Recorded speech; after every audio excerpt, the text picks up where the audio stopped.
Good evening and welcome to SMSU. My name is Dr. Anita Tulsmagal, and I am a faculty member in the Department of English, Philosophy, Spanish, and Humanities. I teach courses in the Religious Studies minor here at SMSU, and in particular, I teach a course on world religions. My interest in comparative religions prompted me to attend Pastor Mandy and Dr. Virji's lecture on Islam in post-Trump America that was held in Granite Falls in May. An overflow crowd was in attendance for their powerful and passionate presentation, and we are pleased that they have agreed to bring it to our campus tonight. An event like this would not be possible without the support of many different people and groups. First and foremost, I would like to thank the Office of Access, Opportunity, Success and its Associate Director, Michelle Knife-Sterner, for all the assistance and financial support they've provided. Yay. If you want things done, talk to Michelle Knife-Sterner. She is a woman who gets things done. I would also like to thank the Fine Arts Department and Assistant Professor of Theater Mike Lenz for allowing us to host this event in this lovely facility. Thank you to Marcy Olson for the posters, Laura Botten and the building services staff for getting this facility ready, Stu Gallstead and Bob Schwach for their assistance with the audiovisual equipment, and Director of Public Safety Mike Munford and Campus Security. The Office of Diversity and Inclusion and the Humanities Program also provided funding, as did a number of student groups, including the Honors Club, the Muslim Student Association, UGLIES, which stands for United Global Leaders Yearning for Success, in case you've always wondered, like I have, and Students United. And now Ola Abimbola of Students United would like to say a few words. Ola.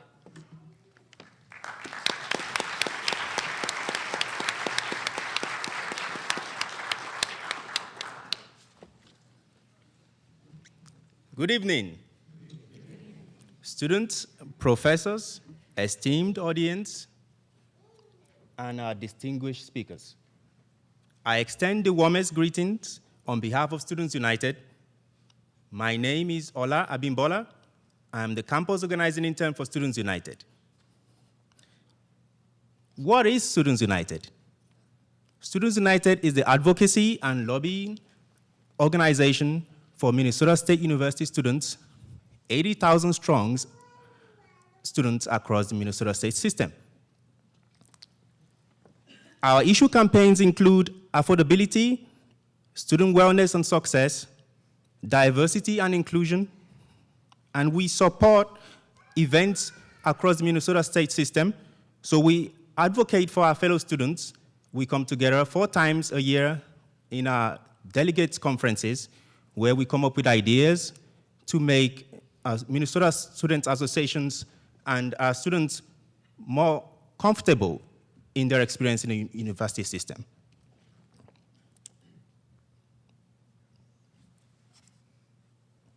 I would like to encourage a lot of students to get involved with Students United. Basically, Students United are the face of Minnesota student associations, and we have 80,000 students across the state. It is important for you guys to have a voice. You need to be able to bring your ideas to the fore so that the students that are advocating for you are better informed, and the Minnesota state system knows how best to address your issues. I would like to use this opportunity to invite you guys to our legislative event tomorrow at the Whipple Gallery at noon. We have our legislator, Representative Swidzinski, is going to be coming to speak with the students, and it will be a great opportunity for you to learn about the Minnesota legislature. And it's a great opportunity for you to ask him questions. What are they doing to best support our fellow students? What issues are there for us to resolve? And it's an incredibly important organization that I feel a lot more students need to be involved with. Students United was formerly known as MSUSA, so we changed the name 2 years ago, and we have been trying to create publicity for this organization. There is an interesting fact that I want you guys to know about. Students pay $14.10 every year to Students United. So if you want to know, if you're just curious, want to know how your funds are being used, it's a great opportunity for you to know about us. We have a tabling session outside. You can sign up for our email list, or you could also hit us up on social media. We're on Facebook, Twitter, WhatsApp. Basically, thank you guys for listening to me. I know I've went a little bit off topic there, but it's been an honor speaking with you in front of an incredible crowd. Thank you very much for listening.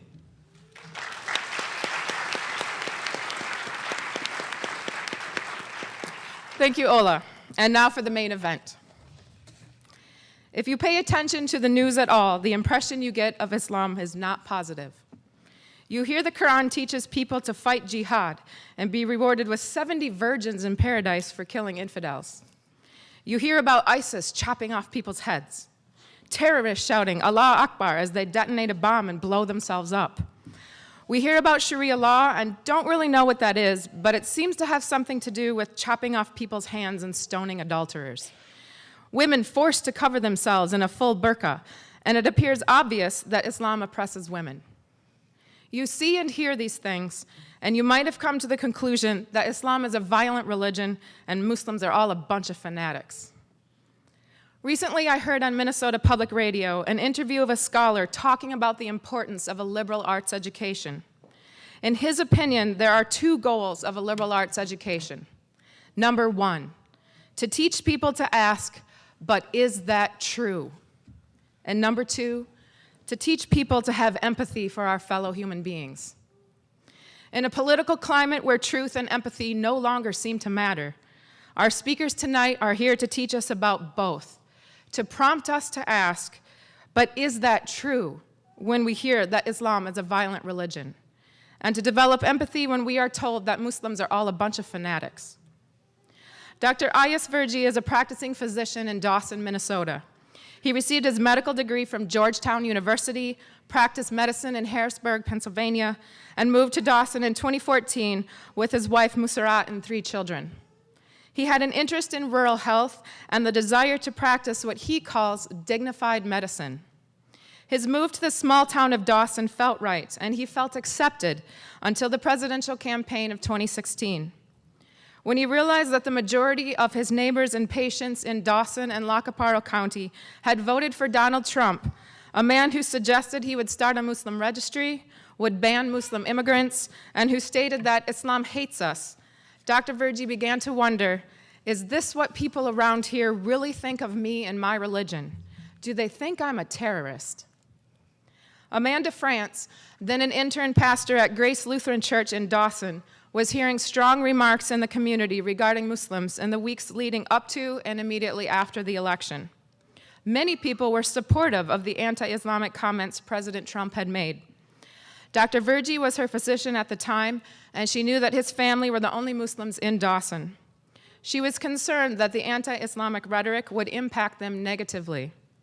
It was then that she approached the Virji family and asked them to collaborate with her to educate people on Islam and promote interreligious dialogue.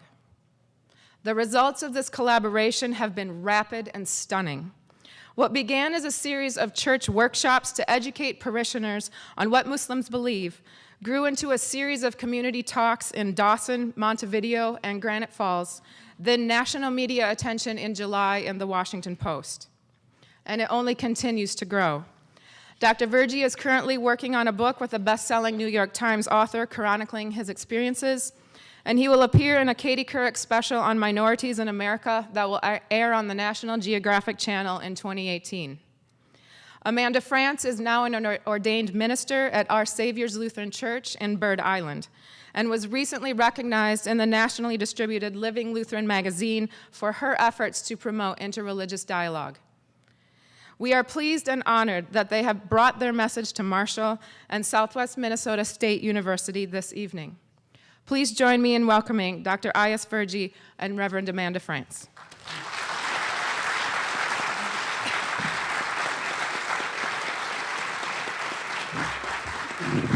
Thank you for that very warm welcome. On behalf of both of us, thank you so much to everybody that decided to come out tonight to listen to us talk. Thank you to SMSU for hosting us. I want to begin by asking you to think about the reason that brought you here tonight.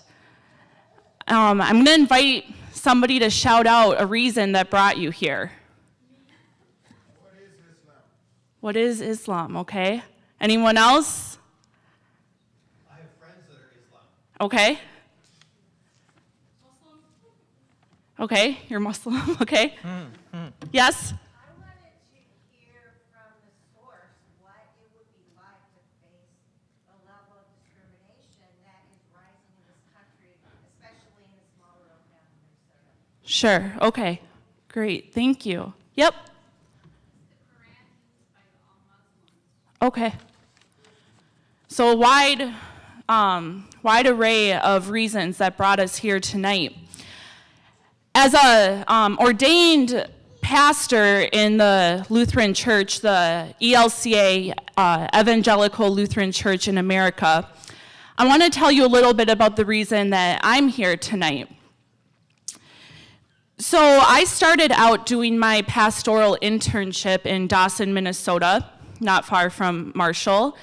And it was during that time that Dr. Ayaz Virji was my physician, and as Anita kind of touched on, there was a lot of really strong rhetoric happening at that time surrounding the Muslim community.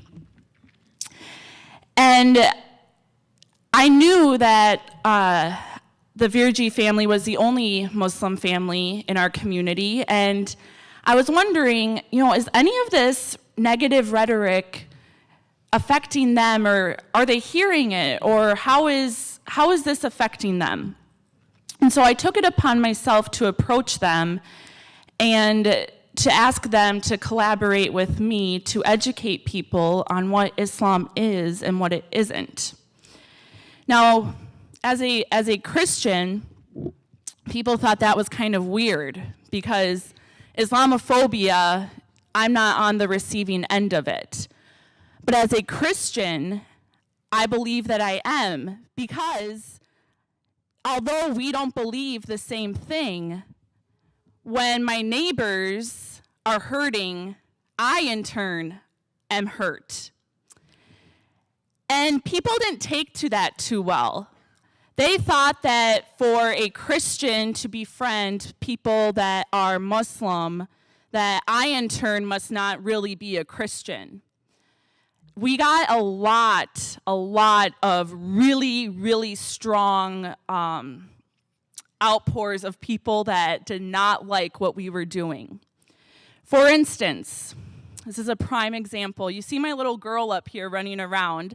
So during Lent, for those of us that are Christian know that Lent, on Wednesdays, we have services.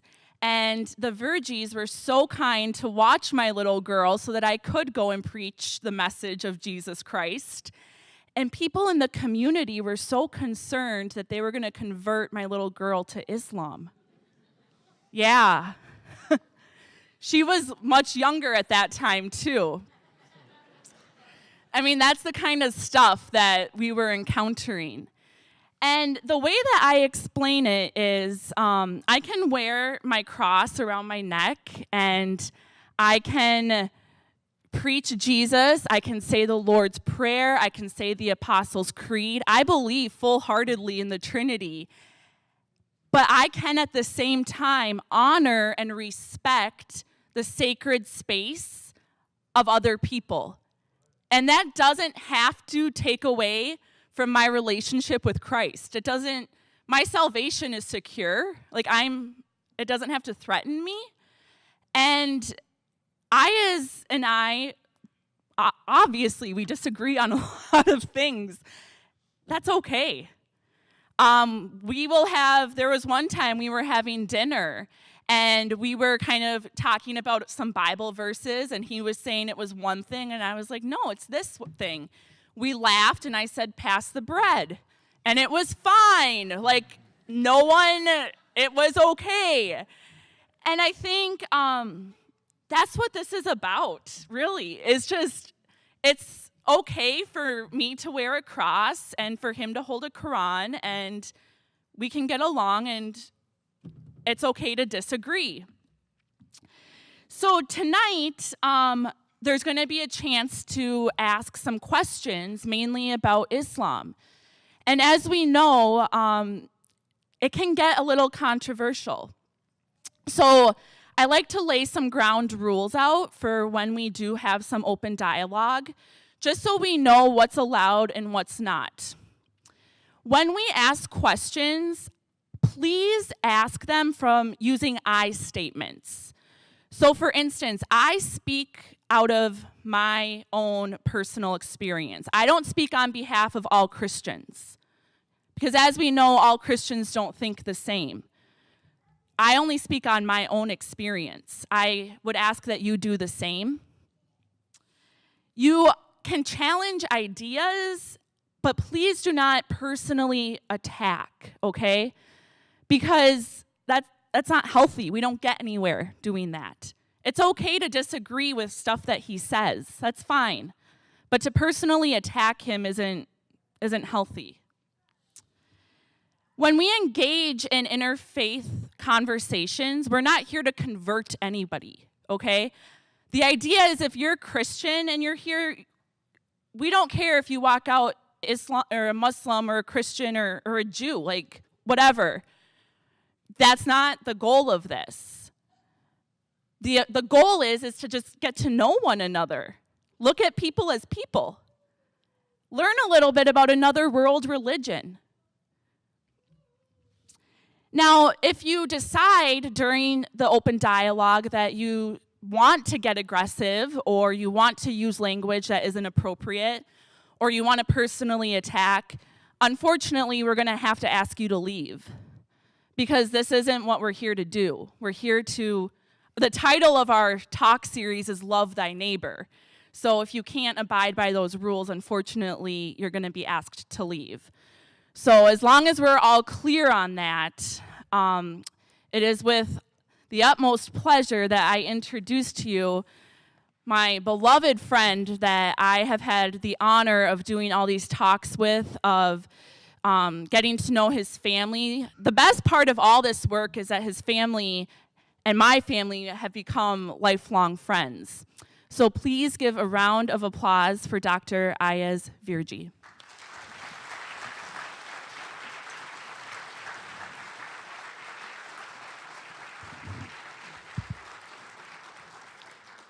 Thank you, Pastor Mandy, for that introduction. I appreciate it. And I'd like to thank SMSU for having us here.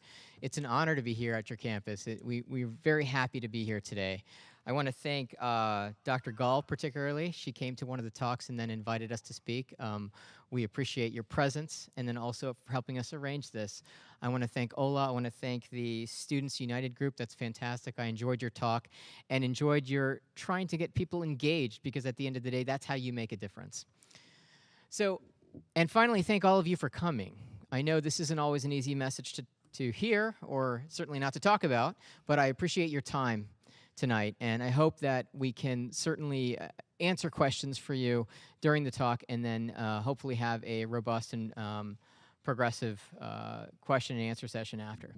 So just in brief, I want to give you a little bit more biography on me. So I grew up in Florida, and I went to a Lutheran school for 10 years. I know the Bible very well. I've read it many times. And I went to a Catholic school for 8 years. I went to Georgetown for undergrad and for medical school. Then I went to Duke, which is a Baptist school, for my residency, okay? And my advice to any Christian is, if you live like Jesus, love like Jesus, pray like Jesus, you're better than 99% of all people. And I mean that. That would be my advice to you. It is a book that I've read and I admire, and I still read the Bible. So why am I in Dawson? So throughout my career, so I've been in practice for about 14 years, and we originally started practicing in Florida about 5 years. My wife hated it there, so we moved to Pennsylvania, and I practiced there.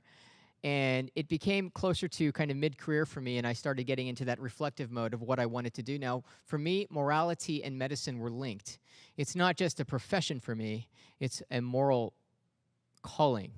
And that's always been the case since even I went to medical school, because I felt as though the patients that I'm practicing on, the patients that I'm learning from, there's an unwritten agreement there that, it's the knowledge I'm getting from you doesn't belong to me. It actually belongs to you. It belongs to the people that I'm going to be serving later in life. So that's something that I've always taken away from my medical education, that I'm a steward of this knowledge. I don't own it. So I have duties. Now, for that reason, I've always been involved in free clinics. So ever since I was at Georgetown, I helped co-found a free clinic in Herndon, Virginia, the Community Medical Clinic. When I was at Duke, I was a volunteer for the Urban Ministries Free Clinic there.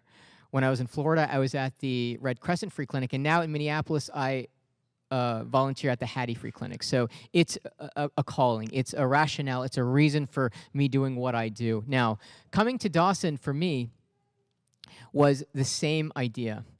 In rural medicine, there's a disparity. We have 20% of the population, but only 9% of the doctors. It's tough getting physicians, particularly in a population like Dawson, which is only 1,500 people. So physicians don't want to come.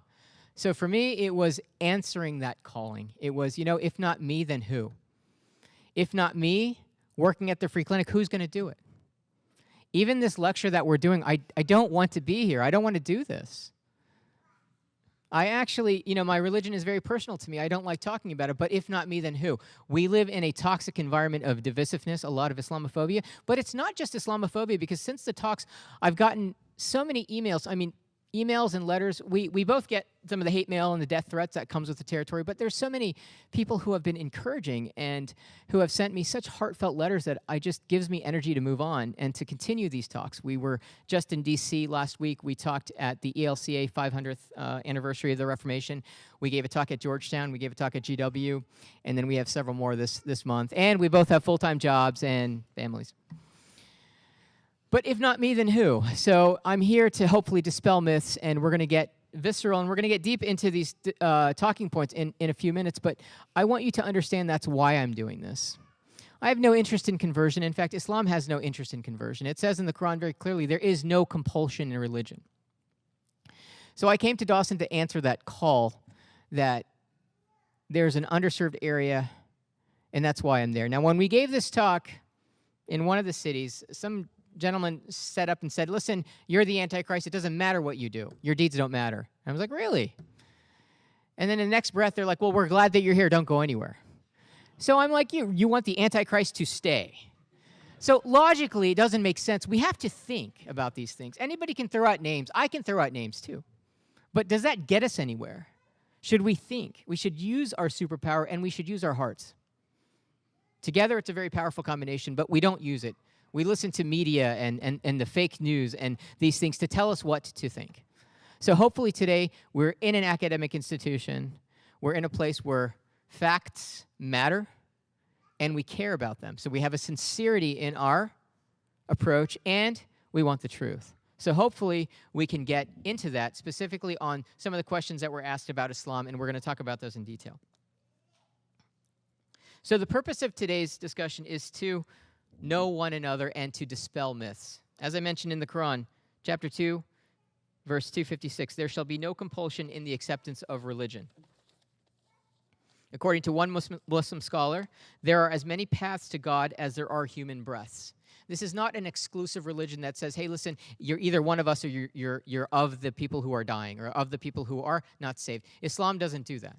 Islam multiple times mentions other religions in the Quran, and it mentions that the definition of a believer is not necessarily somebody who calls himself a Muslim, but one who believes in justice, one who believes in love, one who believes in piety, one who believes in charity, and one who acts on that belief. That's the definition of a believer. So the second point of this discussion is don't use the 0.1% of people out there as my spokesperson. Now, unfortunately, they get all the media attention. They get the glamour. That's what you see.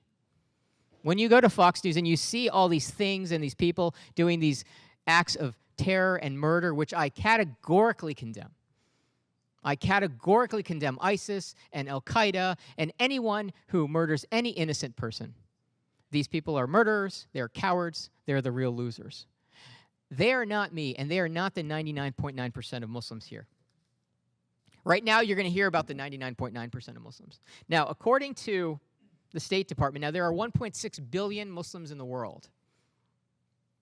If you take all the labeled terrorist organizations, and this is a report from the State Department, there's 58 of them maximum. Of those 58, there are 200,000 members. So 200,000 divided by 1.6 billion. That's 0.01%. It's not even 0.1. It's not even, I'm not talking about the 99.9%. I'm talking about the 99.99%. I just say 99.9 because I'm lazy. But we do the math, right? So these guys are no more represent me than Dylan Roof represents you if you're a Christian. Or the Crusades represent you if you're a Christian. Or Joseph Comey represents you. Who knows who Joseph Comey is? Okay, so he's the leader of the Lord's Resistance Army in Africa, who has killed over 100,000 people in the name of Christ. Why don't you see that on the news? Why isn't it out there? Does it not matter? Is it because they're black, because it's African? Or it doesn't matter because they're not Muslim? Because Muslims, we monopolize terrorism, right? Just in the last month, how many acts of mass violence were there? There were 4, right? There was Las Vegas. There was New York. There was Colorado, the Walmart. And then there was San Antonio, outside of San Antonio. Okay, now of those 4 mass murders, 1 was committed by a Muslim and 3 were Caucasian Americans. Which one was called terror? Which one was denounced as terror? That's the only one. The Muslim guy, because we monopolize it, right? You're not allowed to call other things terrorism. Dylan Roof, the Columbine mass, they weren't terrorists. The Unabomber wasn't a terrorist because he wasn't Muslim. This is what the media does. And they decide what the narrative is for you and I. And I think that's interesting because, and it's funny because updating this talk, so many killings are happening. Like I have to update this every few days because more and more things are happening. We should be focused on violence. And it's funny because the commander in tweet, the one act which involved a Muslim, we got to change the legislation, and I told you we needed the Muslim ban and ban refugees. But when it came to the other 3, which killed far more people, and again, they're all wrong, and I condemn all of them categorically. He said, no, it's not time to talk about legislation. No, it's time to posture and to think and to love and to mourn. Yes, it's time for those things. But for the one who was a Muslim, no, we got the legislation, we need to work on that, but it wasn't time to talk about gun crime control. It was time to talk about minimizing immigrants coming to our country. Since 1999, Columbine, there have been over 160 mass shootings in this country, killing over 500 people. You know how many of those involved Muslims? 4%. Now, this is the Department of Justice. This is not me. This is not a news media agency. This is the Department of Justice. You can go to their website. All that information is for you. So again, I wouldn't use Jim Jones to represent Christianity. I wouldn't use Marshall Applegate to represent Christianity or David Koresh. So I would ask that others don't do the same for me. We all know about the whole fake news thing, but when it comes to Islam, that's real. No, it's not.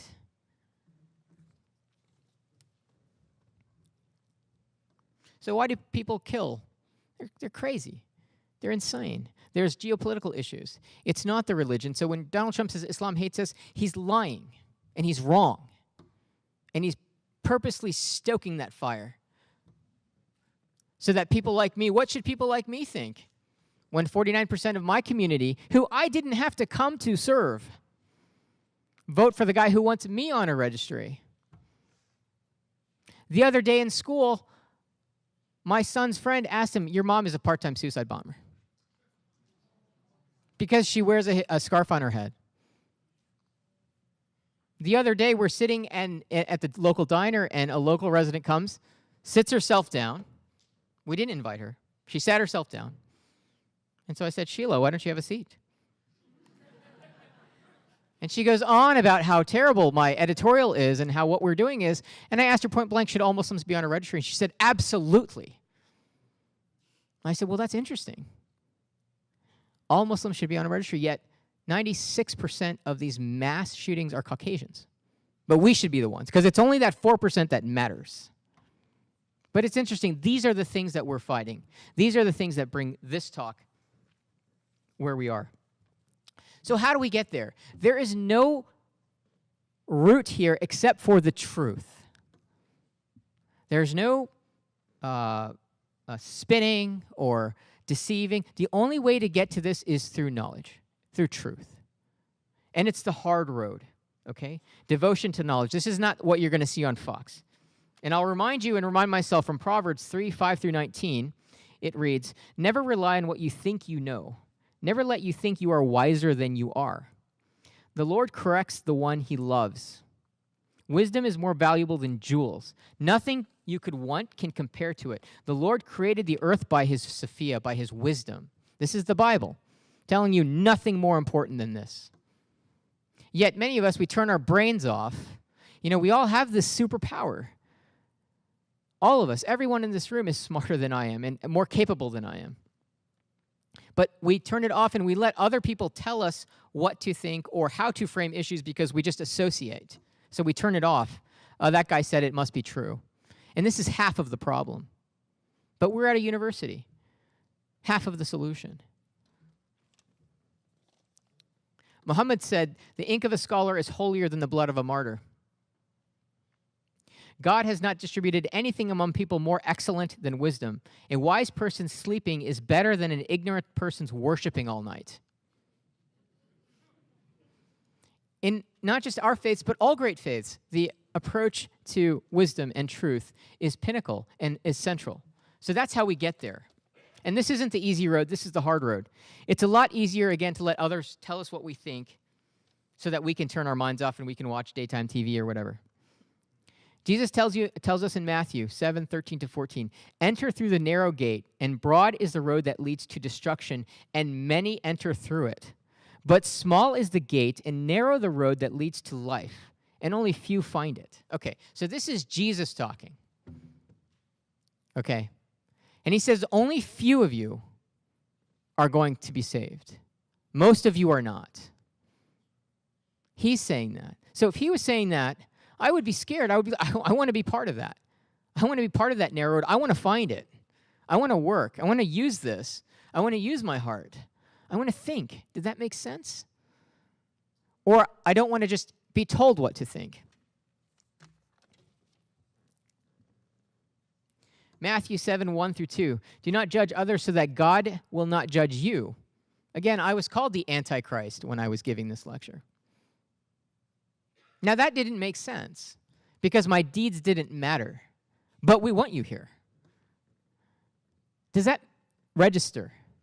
So I asked that individual, I said, okay. He said, your deeds don't matter, you're the Antichrist, it doesn't matter. I said, okay, let's pause and let's think about that for a moment. If that's the case, it's just what I say I believe is what determines whether you and I have anything in common, then Hitler decided to purge humanity of the Jews and non-Christians for the glory of God. That's what he said. On Nazi belt buckles, they said, God is with us. Gandhi, who was one of the most peaceful people of modern times, he was no religion, but he was all religions, one of the most peaceful. He's burning in hell right now, and Hitler is there in salvation, enjoying the fruits of his labor, and you have more in common with Hitler than you do me. I mean, that's his logic. Now, he was offended when I said that, but that's just rational, right? If it's just what I say, and it's not what I do, then that's the natural conclusion. Now, if you engage that conclusion and you sleep well at night, then God help you. If not, then we think about that. And we say, well, hold on a second. Maybe there's more to it. James 2:12, faith without deeds is nothing. Maybe there's more in the Bible if we read it. There's a lot of wisdom in there. And you know who took this advice? Our founding fathers took this advice. I'm going to read to you an excerpt from the Common Ground News, and this was written by Frankie Martin. He was a research fellow at American University School of International Service. Americans should read the works of our own founding fathers. These great scholars and statesmen showed an immense respect for Islam and went out of their way to welcome Muslims. John Adams, America's second president, named Prophet Muhammad one of the world's great truth seekers, alongside Socrates and Confucius. Did you know that there's a plaque in the Supreme Court with Muhammad's name on it as one of the world's greatest lawgivers? It's huge. It's big. You should go visit it, see it, or look it up online. It's there. Thomas Jefferson, the third president and author of the Declaration of Independence, learned Arabic using his copy of the Quran and hosted the first presidential iftar. Iftar is when you break the fast during Ramadan. The Founding Fathers also drew upon principles of Muslim civilizations, among many others, in fashioning the American political and judicial system. But perhaps the most striking writings on Islam by the Founding Fathers come from Benjamin Franklin, America's great philosopher and scientist. Franklin expressed his respect for Islam and his strong belief in religious freedom. Franklin asserted that Native Americans would have been safer had they been living in a Muslim country, as Islam shows even prisoners of war more humanity than the frontiersmen had shown free men. Franklin praised the compassion of Prophet Muhammad, writing that the Prophet had applauded the humaneness of soldiers who treated their captives well. This isn't me. This isn't a Muslim. This is one of our Founding Fathers. So Ben Franklin was referring specifically to the verse, Quranic verse 548, "For each among you we have appointed a law and a way. If God willed, he could have made you one community, one religion, but he willed otherwise, so that he might try you in what was given to you. So compete with one another in good deeds." We're supposed to compete in good deeds, in righteousness. "Unto God is your return, and at that time he will settle your differences." Leave your other differences to him. We're all going to die, 100% sure about that. That's going to happen. There's plenty of time at that point to settle these other differences. So Islam itself embraces plurality. In fact, it expects it. It constantly mentions other religions. It talks about Christians and Jews and Sabians. It talks about the righteous people, those who commit right deeds and right actions and who are sincere. All right, so one of my experiences is many people tell me what I believe before they hear what I believe, because they read about it somewhere or they heard it on the news. So they're first to tell me, yeah, you believe this. I was like, okay, great. So this part of the talk is dedicated to that. So I'm going to read to you a few quotes, either the Bible or the Quran. I'm going to ask you which one it is, okay? And we'll start with some easy ones. "And Jesus sensed disbelief in them. He said, 'Who are my helpers unto God?' The apostles said, 'We are God's helpers. We believe in God. Bear witness, we are submitters.'" How many people believe this is the Bible? Raise your hand. Okay. How many people believe this is the Quran? Okay. So yes, it's the Quran, chapter 3, verse 52. "On account of the angels, a woman should have a covering over her head to show she is under her husband's authority." How many people believe that is the Quran? Okay, one brave one. Okay. Nobody believes that. How many people believe this is the Bible? Okay. 1 Corinthians 11:10. The Quran never mentions that a woman should cover her hair. Never. That comes from the Hadith. "The angel said, 'O Mary, truly God gives thee glad tidings of a word from him, whose name is the Messiah, Jesus, son of Mary, high honored in this world and in the hereafter.' She said, 'My Lord, how will I have a child while no man has touched me?' He said, 'Thus does God create whatsoever he will.'" Who thinks that's the Bible? Okay. Who thinks that's the Quran? So it's the Quran, chapter 3, verse 45. You didn't know, but Muslims believe Jesus is the Messiah, that he's coming back. That's a whole nother talk. "If your right hand causes you to sin, cut it off and throw it away. It is much better for you to lose one of your limbs than your whole body to go to hell." Is this the Quran? This is the Bible. I thought we were the ones who did that. Matthew 5:30, and that's Jesus. This isn't even just Old Testament. This is New Testament stuff. "We believe in God and the revelation given to us and to Abraham, Ishmael, Isaac, Jacob, and the tribes, and to that of Moses and Jesus, and that given to all prophets from their Lord. We make no distinction between one and another, and we submit to God." That's the Quran, chapter 2, verse 136. "When the Lord gives you victory in battle and you take prisoners, and you may see among them a beautiful woman that you may want to marry, take her to your home, shave her head, cut her fingernails, and change her clothes. You may marry her after 1 month. Later, if you no longer want her, you should let her go free. Since you force her to have sex with you, you cannot enslave her or sell her. How many believe this is the Quran? How many believe this is the Bible? So this is the Bible. What's that all about? Okay, so the idea is this.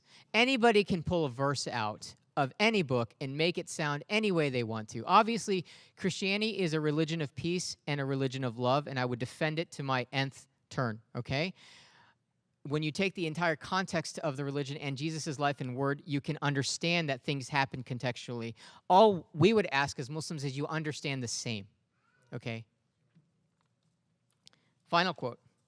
The final key to the way I promote is bravado. I play to people's fantasies.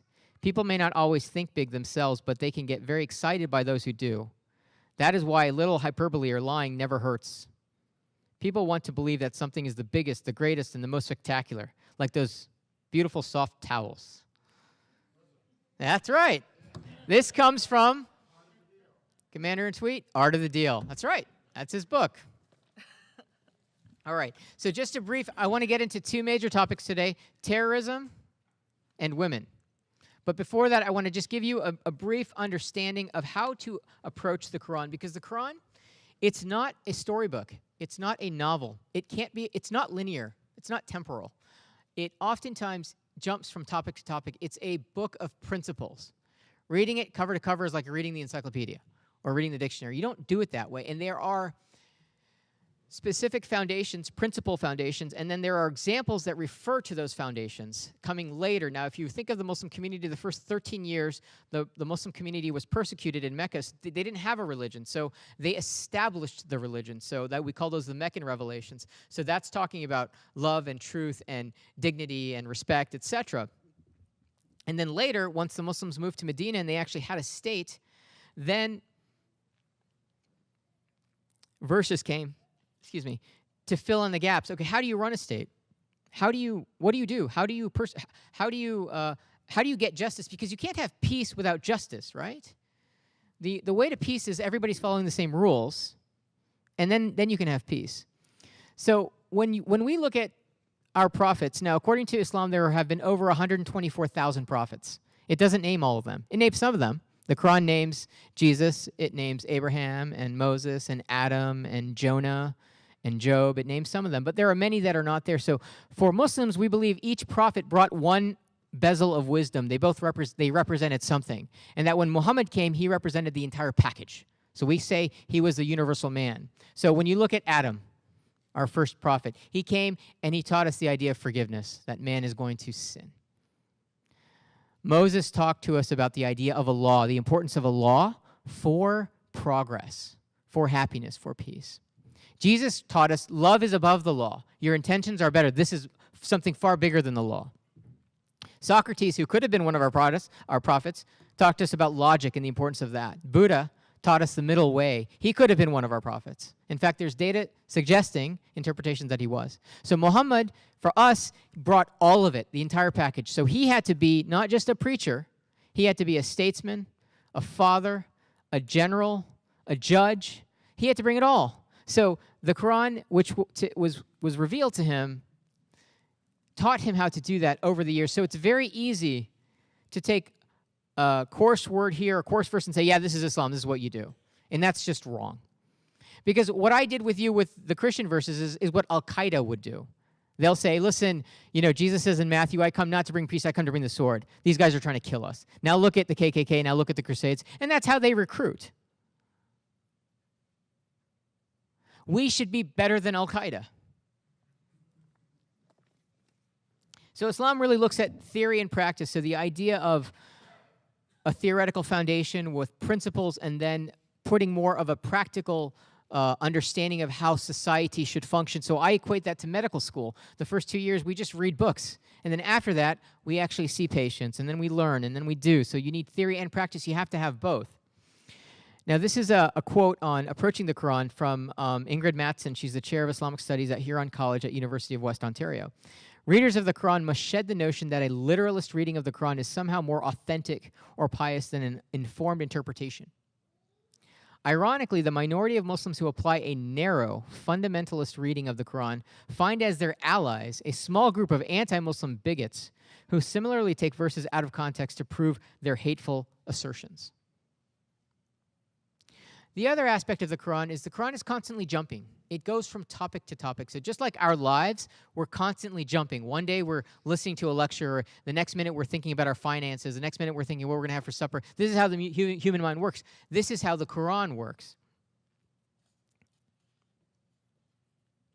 The content of the Quranic Revelations is as varied as the diversity of the worldly and transcendent concerns of humanity.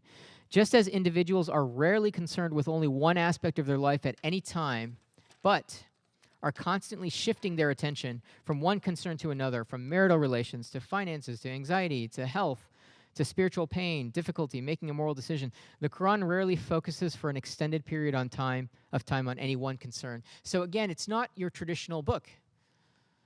It's one that's a bit complicated. It requires thought, it requires study, it requires reflection. It's very easy to just jump into it and say, well, why can't, someone might say, well, why does it have to be so complicated? Why can't I just know it? Well, why can't you just know calculus?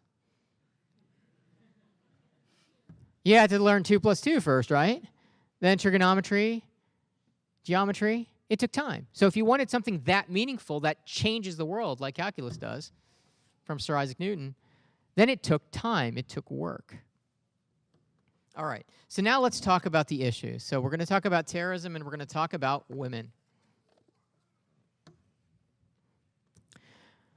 So many people believe that Islam is the cause of terrorism. Trump says Islam hates us. He says that unabashedly. We should ban Muslims. And he didn't hide that. He said that. Now, the people in Dawson voted for him, 49%. Now, I came there. I left a very high-paying job to come there to do this. And then the majority voted for me on a registry? How does that work? Now, my wife and I, we went 10 rounds with Islamophobia post 9/11, okay? She was chased by some guy with a baseball bat. We went through it. We promised we were not going to let our kids go through that. So I was ready to leave. I was ready to leave. I mean, I had a job overseas. I had a house overseas. I've got 3 kids. But I stayed because I think the harder road, the narrow road, is the better road. And again, if not me, then who? So people think the Quran promotes terrorism. Categorically false. Quran 4:74. What ails you that you do not fight in the way of God for the weak and the oppressed men, women, and children who cry out, Lord, give us a protector, a helper. Those who believe fight in the way of God and fight against the allies of Satan. Satan is ever feeble. Now, this is a time when the Meccan children, the prophet and his followers left because they were being oppressed in Mecca. They moved to Medina, which is a city outside of Mecca. And so the Meccans, the Muslims that couldn't make it, the Meccans were torturing them. They were killing them. They were butchering them, women, children. So the prophet's like, what am I supposed to do? It's a new religion. They don't know. These are all poor people. They don't know what to do. So God is saying, no, it's okay now to fight. But when you fight for me. You don't fight for you. You don't fight for anger. You don't fight because you're mad, you want revenge. You're fighting because I'm saying it's okay, because oppression is worse than war. So the prophet further states and elaborates with us. So for us, the Quran is the book, and the prophet is the living Quran. So same as we talked about theory and practice, you can't learn everything from a book. Sometimes you have to do something, right? So like if you were to take a blind man and explain to him, have him read his entire life on what the color red is, he'll never know. But give him a second of eyesight, a second of experience, where he can open his eyes and see it and close it again. He knows what it is. So there's a difference between book knowledge, and you need both of them. So for us, that's our equation. So the prophet says, because the Muslims were saying, okay, well, how do we fight? What do we do? And he said, okay, you may not kill women, you may not kill children or the elderly. Fight only those who fight you, and if they stop, you stop, for God does not love the starter of wars. So torture was expressly forbidden. POWs under Muhammad ate the same food that the soldiers ate. And if one of their POWs could teach 10 Muslims to read, he could go free. Now compare this with our guy who says, yes, I'm all for torture. I wonder would Jesus say I'm for torture? Would Jesus say, let's ban the refugees? Wasn't he a refugee? Didn't he have to escape to Egypt because of Herod was going to come after the angel said, get out of here? And he said, all right, I'm out of here. And then they were coming back and he said, no, not going to Bethlehem. Is this on? Oh, is this on? He was brown too. He was brown, okay. Thank you. So these are, the thinking part. We turn this on and amazing how much stuff comes out.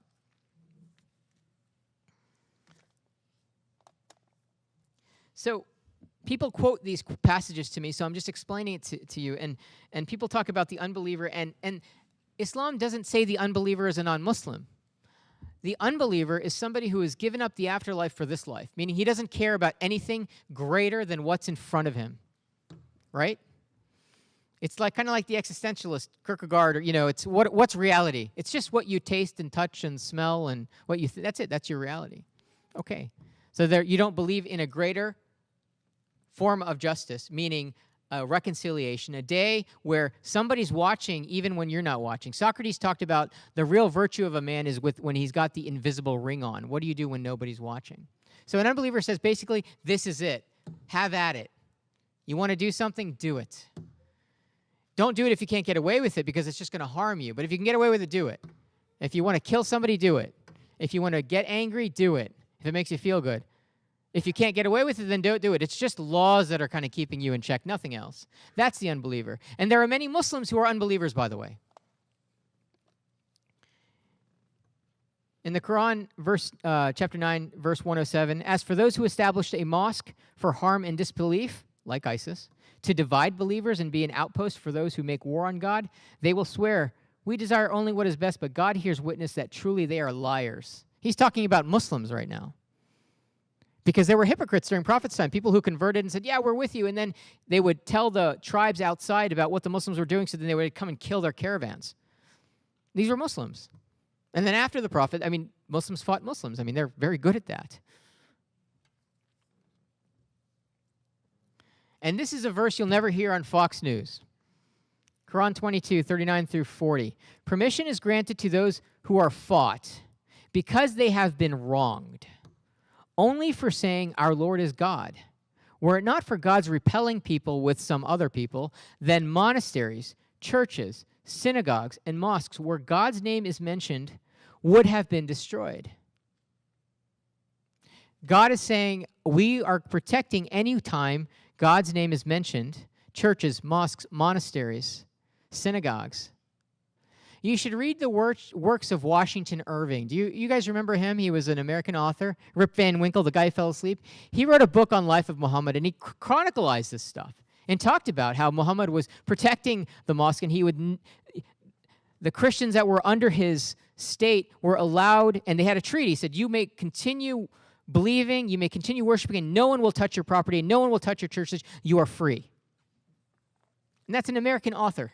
That's not a Muslim author. And if you say, well, terrorists are killing people in the name of Islam, and I told you mathematically it's 0.01%. But if I wanted to make that case, if I wanted people to hate, if I wanted to stoke the fire, I would say, well, you know what? Jesus said in Matthew 10:34, I come not to bring peace, but to bring the sword. This is what those Al-Qaeda people are. This is how they're recruiting those Christian killers. Ezekiel 9:6, God said, go through the city and kill, spare no one, and have mercy on no one. Kill the old man, the young woman, the mothers, and the children. Defile the temple and fill its courtyard with corpses. Now, when they read this to their recruits, what do you think they think? What if I took out a few passages and just said, hey, this is, and then took out what the KKK did? We had 5 million members of the KKK in the 1920s. It was a big group. Lynchings were common. And I just bring some of that stuff up. That's what happens to us now. And all I'm asking is that we are better than Al-Qaeda. We don't use their same tactics. So many times, during these talks, somebody would read out to me in these passages, but so-and-so, who isn't an academic, who isn't a scholar, but somebody who has an opinion, said all these bad things about Islam, and so I have to answer for it. And I remember that. I remember somebody read it from this book, and I said, well, let me answer. And she said, no, wait till, and she finished a paragraph, like 10 different things against Islam. And I was like, okay, well, who's the author of the book? Oh, I don't know. They read me the author's name. I said, what are his credentials? Oh, I don't know. Here, you can find out later. I said, why should I find out? You should find out. What's the bibliography? Can I say something? Yeah, too? yeah, sure. It's interesting, too, doing these talks, how as a Christian, like, I can say whatever I want and no one asks me what my source is. But whatever Ayaz says, like, he needs to have a million footnotes to whatever he says. And it's disgusting. Like, people will be like, well, what's your source? And he has to have one. Otherwise, they're like, well, you're a liar. And yeah. I have them if you need them. Yeah. So then I say to that person, I say, okay, then you answer me this. Christianity is an engine to enslave mankind, a mere contrivance to filch power and wealth. Somebody said that about Christianity. Explain it to me. Why is that? You know who said it? Thomas Jefferson said that publicly. And this is from Professor Alan Guzlow, professor of American history at Gettysburg College. He has his PhD from the University of Pennsylvania. The Bible teaches us rape, cruelty, and murder. Thomas Paine, another founding father. Now, I wouldn't go to somebody else and say, oh, go explain this to me, because I know Christianity. I've understood Christianity. I've studied it. It would be unfair and it would be terrible, because that's not what Christianity is. Christianity is a religion of love and peace. But I wouldn't go to somebody and say, somebody said this about you, so explain to me that. But that's what we get. That's what I get. And it was interesting because we did a roundtable at Georgetown University with a bunch of the Muslim students there, and we were just kind of talking about our experiences and, like, how do you address this? And the amount of sheer exhaustion in the room, I mean, it was palpable. You could cut it with a knife. People were like, we're just so tired of defending ourselves. We're just tired of it. And it's like, we're human beings. When a terrorist action happens, we grieve too. We're Americans, believe it or not. I know, crazy thought, but we bleed. And then we have to explain it. I was talking to Imam Hendi, who is the chaplain of Georgetown University. There was a time when he talks at a lot of churches. He went to a church, I don't remember exactly where, I think it was Virginia, and he was with his 2 daughters, and a guy pulled a gun on him and said, get out. And he said, listen, I was invited here. Your pastor invited me to speak.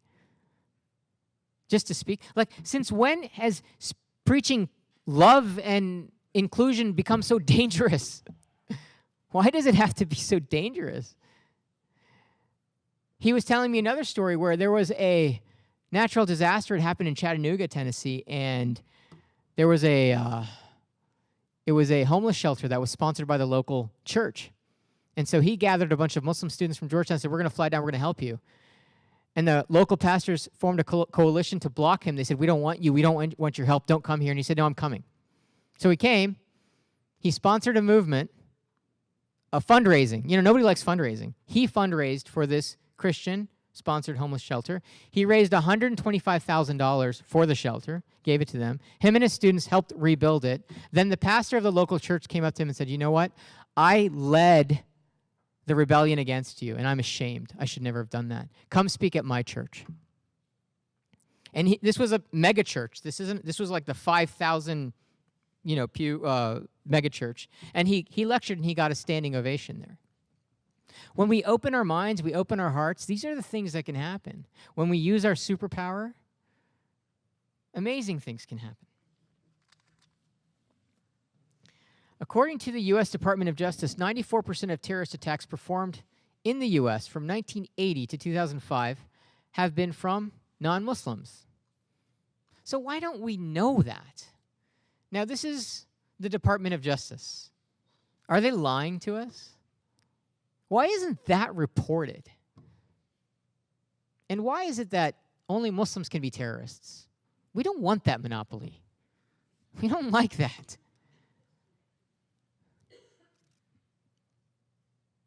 Stephen Paddock committed the worst mass shooting in U.S. history in Las Vegas. Killed 58 people, injured 500, outside the Mandalay Bay Hotel. Never was it reported as terrorist. as a terrorist crime or an act of terrorism. And when it came for legislation to be talked about, gun crime control, fine. Discuss it. Nobody's saying taking guns away. Just have a discussion why this happened. And maybe it has nothing to do with that, but no, it's not time for legislation. It's time to grieve. But then when that nut runs over 8 people in New York, no, it's time for legislation. We need to strike now. So, according to the Department of Justice, 94% of the terrorist acts are not from Muslims. So we don't care about the 94. We only want to stop 6% of terrorism. Muslim terrorism. But the other 94% is okay. That's part of life. That's America. It's silly. When we dissect it, when we think about it, it's just silly. According to the State Department's Country Report on Terrorism, now this is reported every year by the State Department to Congress, according to Title 22, Section 2656. The State Department every year has to give Congress kind of a summary of what's going on with terrorism. ISIL killed, in 2015, 14 people in San Bernardino and 130 in several Paris attacks in 2015. And they killed, in 2015, 7,500 Iraqis. And in 2014, they killed 12,000 Iraqis. So 144 divided by 19,500. So 0.007% of victims of terrorism are non-Muslims. So 99.993% of terrorist victims are Muslims. According to the same report, ISIL in 2015 abducted, systematically raped, and abused thousands of women and children, some as young as 8. Women and children are sold and enslaved, distributed as spoils of war, forced into marriage and servitude. These animals, listen to them. Now you wonder where refugees are coming from. But our leader, no, these are the terrorists. Now imagine you were one of those refugees. This happened to you and somebody saying, no, we're worried that you're a terrorist. –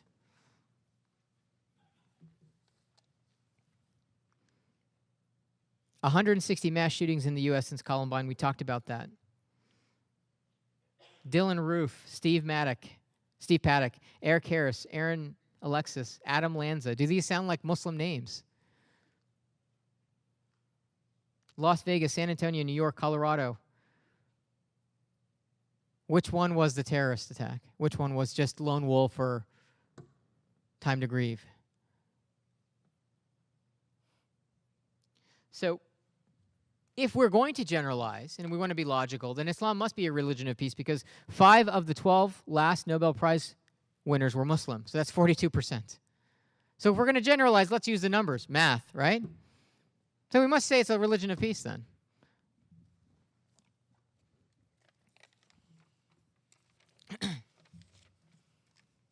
The Lord's Resistance Army, Christian terrorist group led by Joseph Comey. Look it up.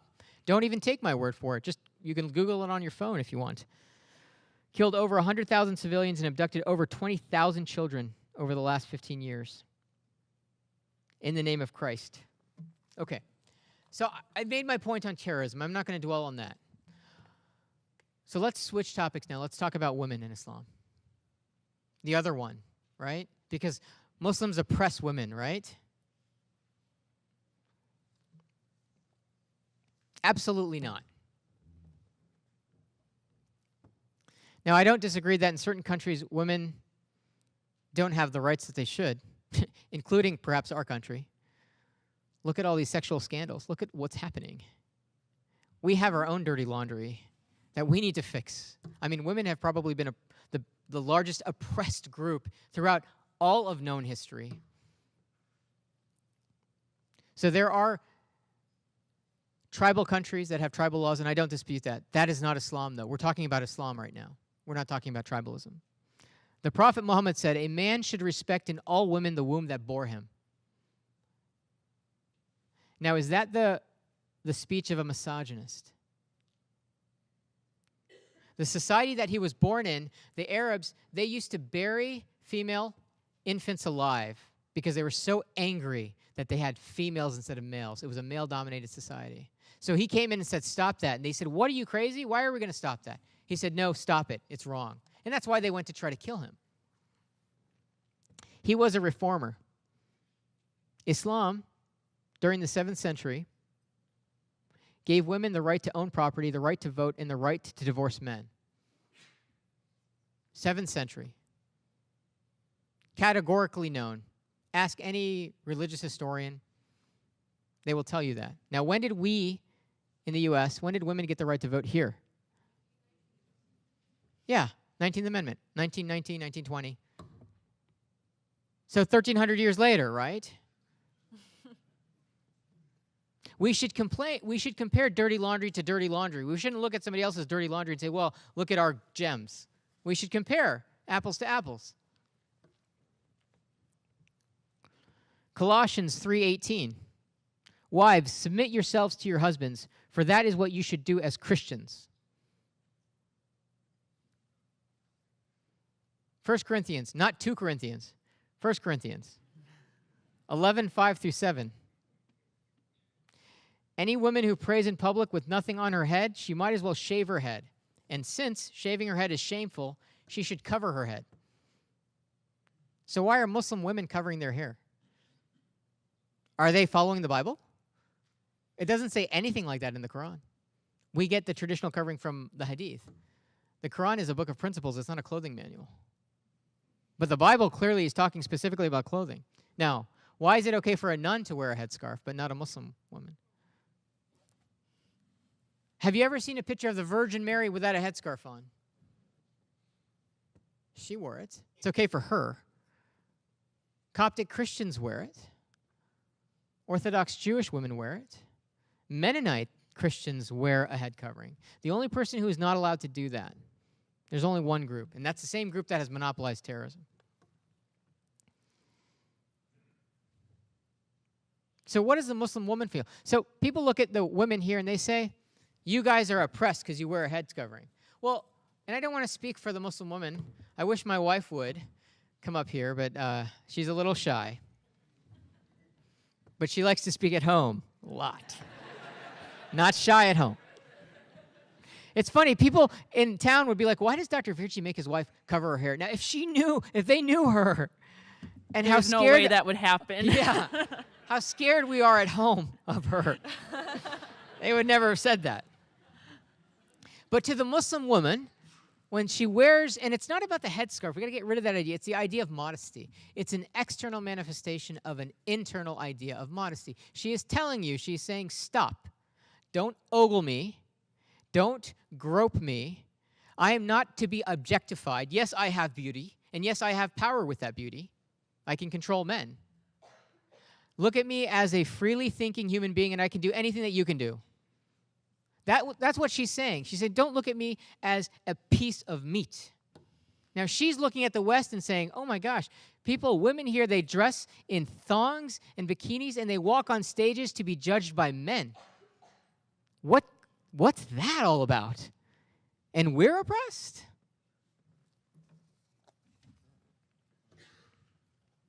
For us, for the women, they feel it's a symbol, no different than wearing a cross, they're saying. Now, in Iran, why are 40% of doctors women? We're nowhere near that percentage here. And why the U.S. has never had a female head of state, but Muslim countries like Pakistan have. So it's a matter of perspective, and it's a matter of looking at the whole picture. So Islam thinks of a society that's not so sexualized externally. For Islam, the man and women, the husband and wife, should love each other and they should lust each other, and that should be kept private and intimate. Here, it's everywhere you go. You see sexuality, you see it in the movies, you see it on TV, you hear it on the radio. And then we wonder why we have such a problem with molestation and a problem with pornography. It's a big problem. It's a big problem for us in the medical circles because we're seeing it. It's leading to a lot of depression. It's leading to loneliness. 40% of Americans are lonely. Pornography is consumed more than Netflix and Amazon combined. And looking at a meta-analysis, which is it's a very high-quality study, those who routinely consume pornography are a lot more likely to be physically violent to their spouses. And this is both men and women. So the Muslims are saying, listen, we're trying to not be like that. So, and this is something that we need to address. We have problems in our society. My society, too. I'm American. And it's a problem I want to address. Because we're hearing about these things. I mean, Bill O'Reilly, Bill Clinton, Donald Trump, Judge Thomas, so many more just coming out. Roger Ailes, Wallstein, all these. It's just, I can't even keep track of it. I don't even do it anymore because every day there's more. But that's a problem. Molestation, and that's something we need to think about. And now the next governor of Alabama is a known pedophile, a 14-year-old girl, and he's going to be the next senator? And his supporters, no, that's okay. Is that what we've come to with our values? You know the reason America is great? And we should all be privileged because we're privileged to be in the greatest country in the world. The reason isn't because you're white or because we've got a big army. The reason is our values. It's that Constitution of ours. That's why we're great. That's why we're great. Life, liberty, the pursuit of happiness, justice, love, kindness. That the second we lose that, that's when we are not great. Now, when we say it's better to have a pedophile who has molested a 14-year-old girl as a senator than a Democrat or a Republican. And again, I'm neither. I'm not a Democrat or a Republican. I stay away from that. I'm only looking at morality. And as much as I come down on the commander-in-chief, I would do the same if he were a Democrat. I don't care. I'm interested in that floor of morality. Bill Clinton got impeached, and he should have been impeached. And this guy should be impeached. But where have we come where that's okay? And everyone says, oh, well, Congress is so divided. We are divided. And we are electing division. That's why this guy's in office.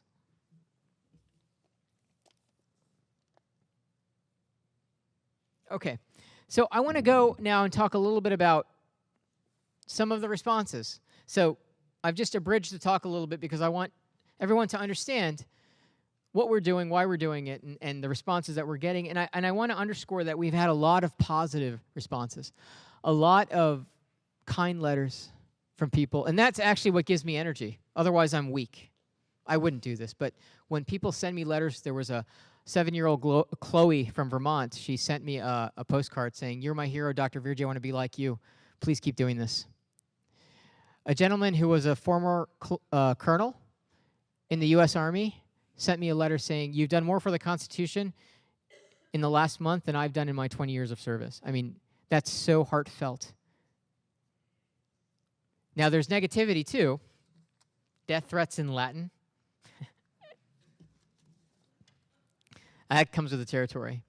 So what I found most hurtful out of everything, and it wasn't the Antichrist comment, but when members of my own community protested to my speaking, I was shocked. I mean, do I look intimidating? And they know me. Can I talk a little bit about that? Yeah, sure, go ahead. So our first talk was done at the Dawson Boyd High School because of the size of the audience that we were anticipating.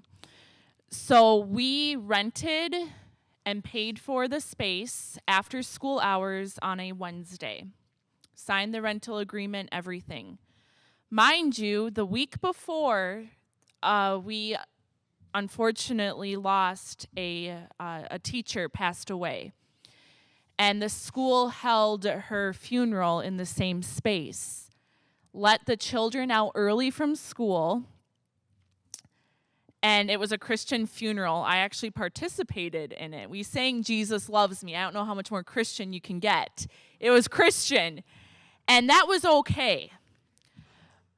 But as soon as they realized that the event that I had signed the rental agreement for and paid for would be a Muslim man speaking, everything went completely chaotic. The people were calling the superintendent. The police were called. I had to completely change all of the advertisement to state that it was sponsored by the church to make it appear to be a Christian event. It was crazy. They pulled the AV, didn't they? Yeah, they wouldn't let us live stream it, but yet the Christian funeral could be live streamed. They wouldn't let us use their equipment. We had to provide our own. I mean, this is like the reality of it. And so like my message to the Christians that are in this room is the reality of it is we have privilege, okay?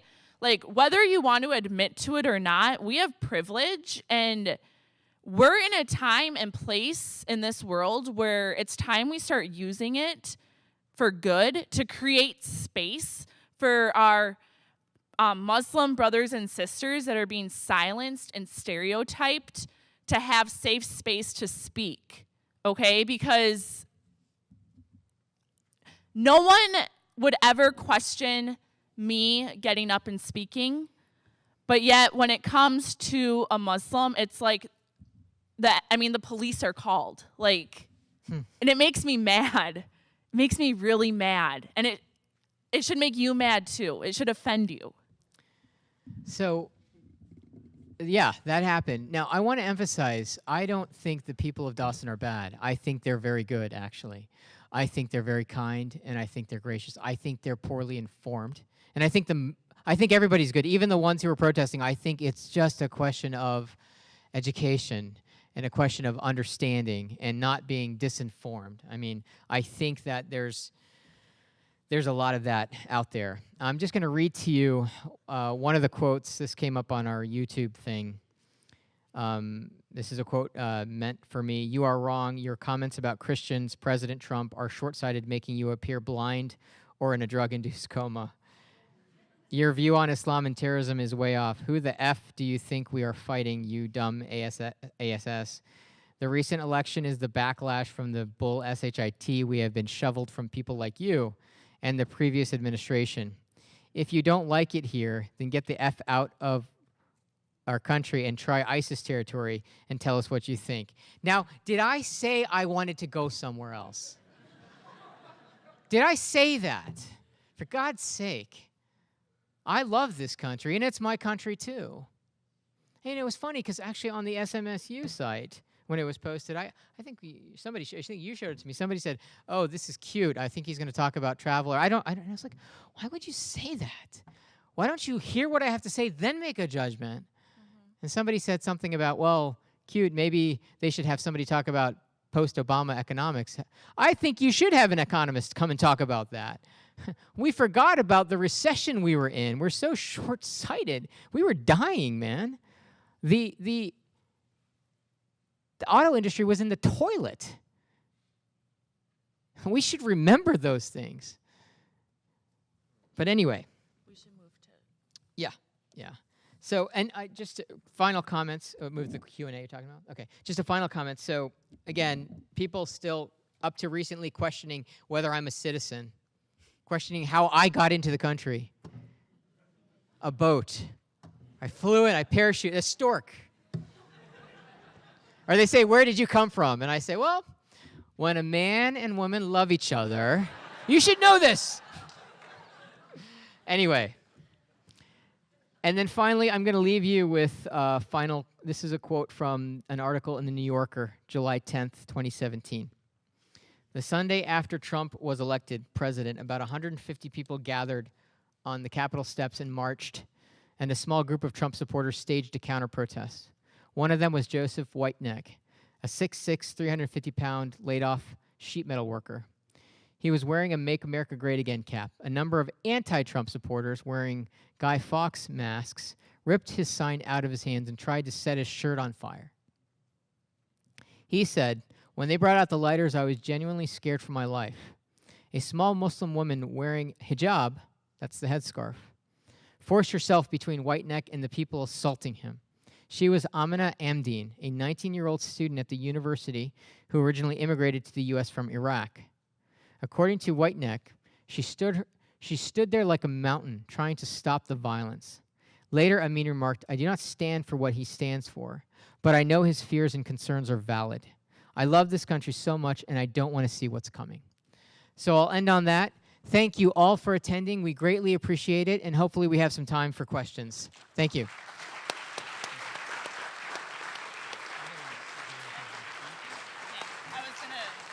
I'll talk to you. I was going to explain how it was going to work. Oh, okay. But I can do that here. I drank later on with this.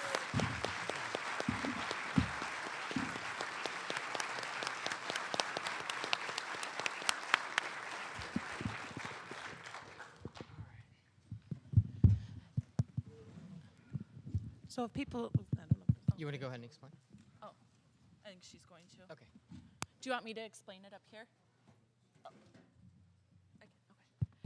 So at this time, if you have any questions or comments, you can make your way down to this microphone right here and feel free to ask. We must have been very clear. There's got to be some questions out there.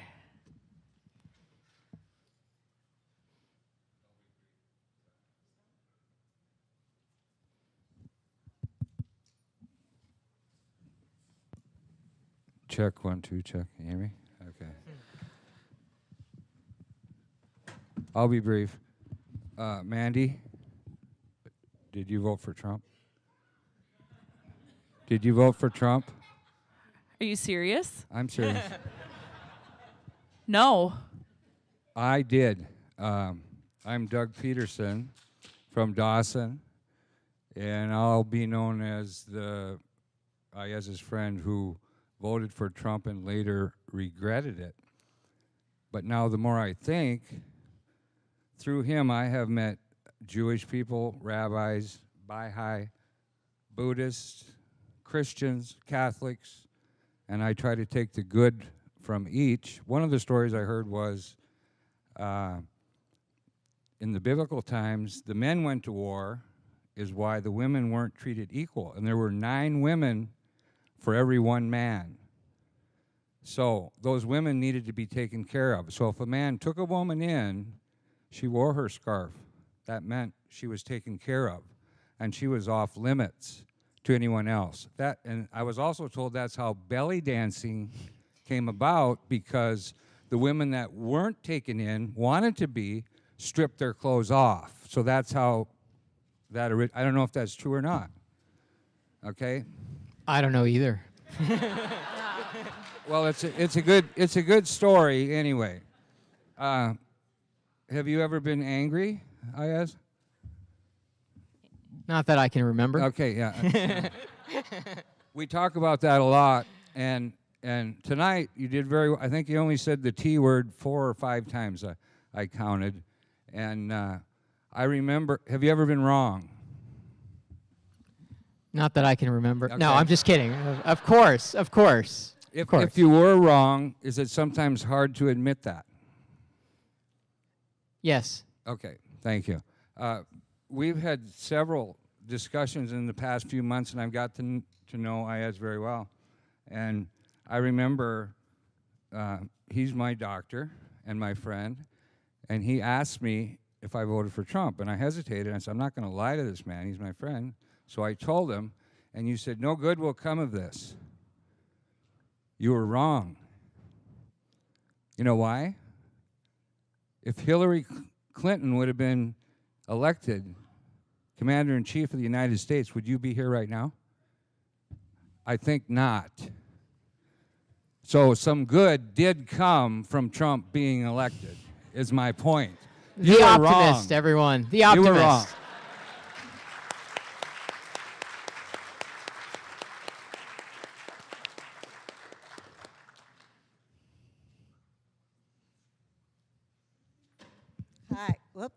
Yeah, boom. Hi, you can hear me? Yes. Yeah, I don't like having my back, it seems rude. But I just wanted to say that I heard about these talks when I read an article in the Washington Post. Because I teach journalism here, among other things. And one of the things that's really important to me, and I would just urge everybody in the audience to do, is that you have to read around. You have to read broadly. I mean, I get Fox News alerts, and, every once in a while I'll hold my nose and look at Breitbart. But I read a lot of newspapers, and I see the liberal ones and the left ones are sometimes biased in their way, and the ones on the right are biased in their way.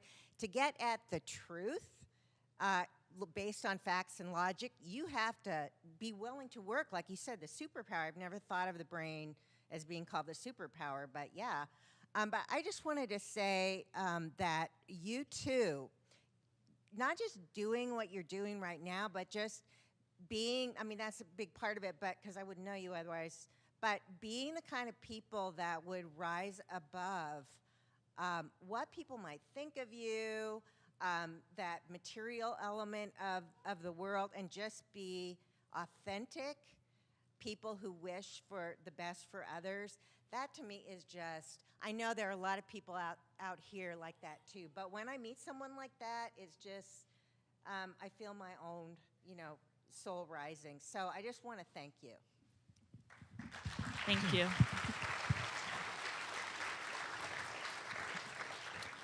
Thank you for that comment. It was very kind. I would just emphasize your point about looking around. Thank you very much. That's very important, looking at many different sources to try to come to the truth. Thank you for mentioning that. Thank you. Thank you also for coming, and since you gave us your name, I will give you mine. I'm Trudy Medetsky from Marshall, and I always feel it's very important that people are judged individually and never like, you're a German, so you're bad, is what happened after the war, and everybody's had different battles to fight because they've been lumped into a group instead of dealt with individually. So first of all, I'd like to state that. Also, I just wanted to clarify a couple comments that you made regarding our founding fathers, including Thomas Jefferson. Those founding fathers would not truly be defined as Christian. They were, as what we would define as a deist. They believed in a supreme being, but they did not accept Jesus as the Son of God. And Thomas Jefferson, for example, who is our hero sort of as far as democracy and ideals of treating people equally with justice and liberty for all, took it upon himself to cut out portions of the Bible in which Jesus stated things like that, like love your neighbor as yourself. He cut those parts out and put them into his own 10-page Bible. It must have been elaborated on because I know the Jefferson Bible is larger now. And I just happened, even before I read your article in the paper that you were going to come here tonight, I had asked the librarian at the Lyon County Library if I could get a copy of the Jefferson Bible. So there's supposed to be one coming from the Minneapolis Library. That's cool. Yes, I'm interested in seeing if there's more than 10 pages, which I think there must be. Yeah, he cut out all the yucky parts and kept the parts that he liked. And he was a fan of Jesus. He was a fan of his message. Yes, he was, but not as the Son of God. Correct. The other thing,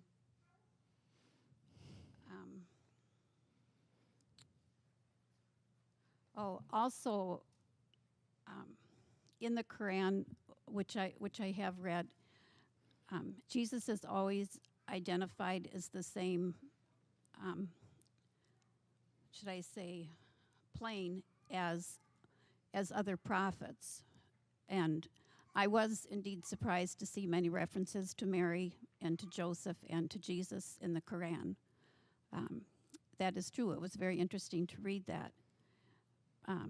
Again, I would say as a Christian that Jesus was not identified as the Son of God, and that's the difference between Muhammad as a prophet.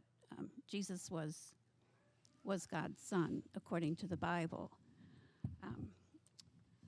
Thirdly, I guess my question for you is, and I agree with you on, in fact, I just mentioned that to my husband the other day, that the word terrorist seems to only be applied toward Muslims.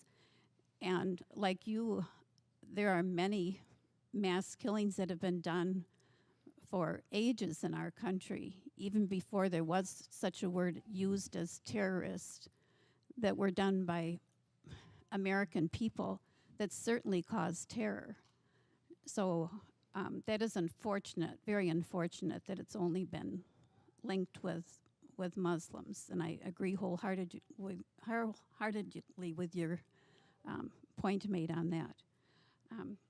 I do have one question, and that is, you know, people are always trying to analyze the motives behind why somebody did something. With a man who just killed so many people in Texas, that he was so angry at his former wife that he went to the church where his mother-in-law would have been, but she wasn't. And so anger is a big issue. I think loneliness is a big issue, a very big issue in our country. And you mentioned that people are lonely. They don't have ties to family often, and strong ties to, no matter what happens in life, there's a future in heaven, and there's hope. A lot of people are without hope. And so they find no reason to exist, and they want to take away other people's existence too. So I guess my question is, after reading the Quran, people that are identified as true terrorists, and you had touched on this, is there reason based on the fact that there are passages in the Quran that mention about fighting for Allah and requiring submission? Sure. So you've mentioned a number of points, and I think when you take hope away from people, you make them hopeless or helpless, you produce anger, you produce hostility, you produce terrorism. So if you take a generation of Iraqis or whoever that's been bombed and have known nothing but war their entire lives, what's going to happen? It's not the religion that's doing that. It's the circumstance. Similarly, if you remember Katrina, do you remember Hurricane Katrina? Mm-hmm. What happened when those people who were on the roofs for 5 days, waiting 5 days, when they saw the rescuers, what did? They pulled out their guns and started shooting at them. It was that idea of hopelessness, of helplessness, that brought that out. Now, absolutely, one can take Quranic verses and cherry pick them and make it sound like you got to go kill people. I could do that with the Bible too. Mm-hmm. I mean, and it's been done with the Bible. In fact, during slavery times, people took the story of Noah and Ham, Shem, and Japheth. And remember what happened? Mm-hmm. Okay, on the beach there, Noah was naked, and then it was Ham. So for those who don't know, so Ham is thought to be the predecessor of blacks, and Japheth is whites, and Shem is the predecessor for Abraham and brown people like me. But anyway, Ham did something very bad. The Bible doesn't tell you what it was, though scholars say it's either he castrated him or sodomized him or something, and then he cast him away. So Confederates used that as a reason, because Noah then castigated him and said, now you, Canaan, will serve your brothers. So they hijacked that and said, hey, that's why slavery is Christian, why that's religion. That's what the KKK does. Now, anybody can take verses from any book and do this. And now if you take people, now take a whole region of people that has known nothing but bombing and killing, and for them to have a lower threshold of wanting to kill Ayaz, somebody else? Yeah. Wouldn't you say to the lack of education? Didn't you Sure. say the average Iraqi has less than fifth fifth degree grade. education. Absolutely. Couple it with that. You have a recipe for current world events. Yes, and I guess I would just like to share the fact that one of our 3 sons, we have 3 sons and 2 daughters, but one of our sons spent 2 tours in Iraq and 2 tours in Afghanistan, and he found that there were very many Iraqi people that were appreciative of the democracy that was possible. And my son mentioned that there was a time for elections, which was possible because we were there. And this man was in a minority in the village. He was from the Kurd tribe, but he was elected mayor because people had gotten to know him and trusted him. And in order to show his appreciation, he invited American troops to his home. And so my son volunteered. And I asked him what he had to eat, and he said they had flatbread and some kind of vegetable, and then he said we had a chicken with no meat on it. And I said, well, in other words, this man was not wealthy, but he was very appreciative. And he said, yes. And he said many of those men, like in Afghanistan and Iraq, risked their lives to serve as interpreters, and they were very, very appreciative, which unfortunately never got into our newspapers. But a good book to read is A Moment of Truth in Iraq, which was read by a former written by a former Green Beret journalist. It gives a picture. Thank you. So, Thank but you. Thank you for that perspective. That was Yes. very nice. Thank you.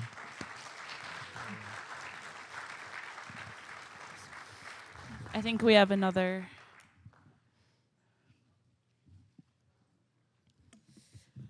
My question is, as a Muslim, what advice would you give to like the younger generations or like the younger Muslims who have this negativity coming at them? And I have younger sisters and brothers, and I wouldn't want them to, not know their identity or be afraid of saying who they are. Yeah. And I tend to tell them, walk away from the comments, but how would you walk away when somebody's going to try to like pull your hijab off or, Yeah. do something physical? What advice or, reactions would you give to the younger generation?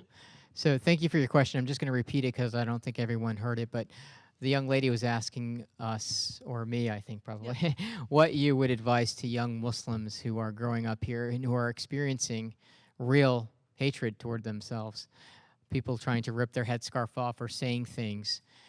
And how do you handle this at this current time? Okay, now the fact that she has to ask me that question is a terrible thing.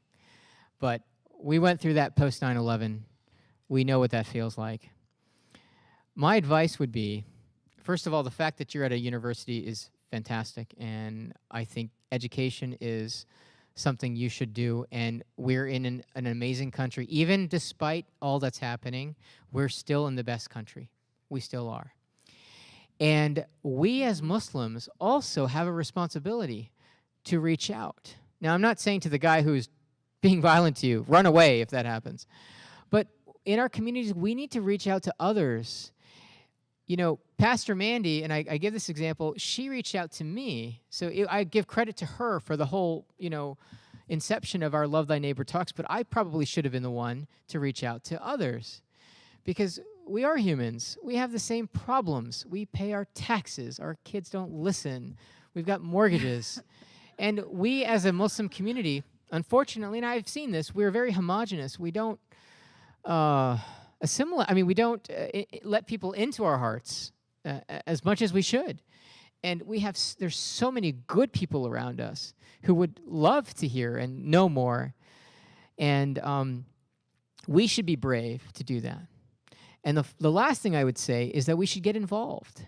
Get involved with organizations. You had Ola invite, there are plenty of institutions. Another wonderful thing about our country, we have institutions that you can get involved in. Don't be afraid to do that. And if you want to make a difference, because again, if not you, then who? That would be my advice.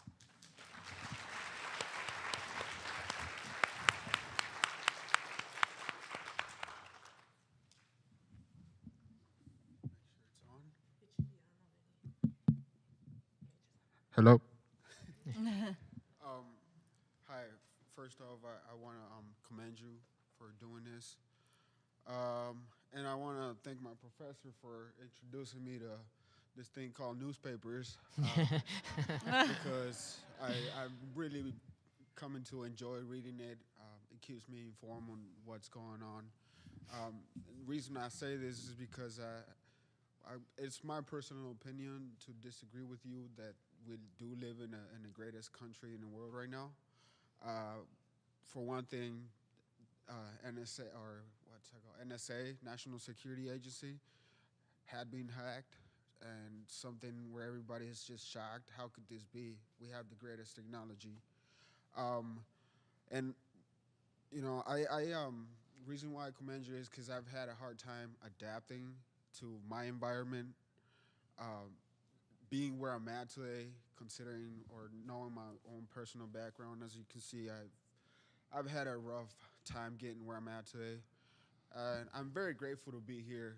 I step into a school, and everything to me, it's a lesson I come to learn.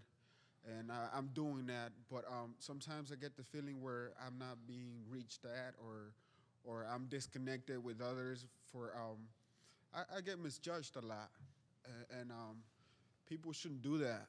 And I just wanna ask you what can you advise me? Because for my own personal protection, I kind of became sort of introvert, and then I turned to self-medication. And nobody should go through that. The morals and values you were speaking of, I kind of, economically speaking and militarily, yes, we do have a strong presence in the world, but values and morals, I think it's decreasing here. It has much to do with the media and what people do in those things, portraying something they shouldn't and such things. So I just want to ask you, like, what can you do since you have more experience with people and stuff? What can you tell us, both of you, as far as bringing the community together? Because this religion thing, it doesn't just affect you and Islam, but everybody as a community, as individuals with higher conscience than other mammals. And, you know, believing in God is one thing. It's a personal choice, and respecting religion and others, but as a community, we are seeing a great division right now with groups here. And, of course, everybody's got to have someone to point their fingers at to feel themselves better. But I personally don't like that because I've been targeted and I've been misjudged. I have to be careful how I dress because one wrong thing and it'll be like, oh, just another thug, you know? But, I don't want to make that the point, so. Yeah. Thank you. I come at it from such a different perspective, being, a white, middle-class Christian. Like, I'll never have to experience what you experience, and I recognize that. And I think what we're doing here, trying to educate and trying to start conversations, I think is how we bring people together. And trying to create space for people to ask those hard questions of one another. Why do you do that? And why don't you do this? Why do you believe that? Why don't you believe this? And you're right, I don't think it's always about religion. I think there's so many other factors right now in our world that play into this division. But I think you can probably speak a little bit more to that. Yeah, thank you for your comment. Thank you for opening up to us. So firstly, I'd say keep reading those newspapers. That's great. Secondly, I'd say, I still believe we live in the greatest country in the world, and that doesn't mean bad things won't happen. Bad things will continue to happen, and it's how we address them. And if we hold on to the values of our Constitution, if we hold down to those ideals, we'll get through this. But as you rightly stated, you are seeing division, and you are seeing values being pushed aside by whatever groups. And as that happens, I'm worried too about that. I still feel that we have opportunities here to change our own destinies at the individual level and at the institution level. And I know you've been through a lot. I can sense it in your voice. When I grew up in Florida, I was the only brown person in a Christian school. There was nobody even close to off-white. I was called the N-word all the time. But you know what? The people were good. They just didn't know. They just didn't know. And I know what you're feeling. I can sense it. I know that feeling. But there's so much good out there also. Grab onto that. And you can make your own destiny. We're still in a country where you can be a doctor. You could do what you want by your own merit. You're here at a university. Unleash your potential. Make it great. Join organizations. Add to that. Because we are stronger together when we have more people who understand that. And so that would be my advice to you. And I think that it's easy to fall into despair, and I have been there myself. It's easy. That's the easy road. But we can do better. And even when we look at our own, how can we make it better? I think that is the best and the highest road. Thank you.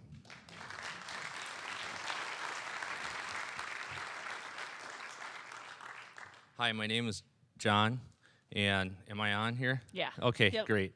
And thank you for coming out.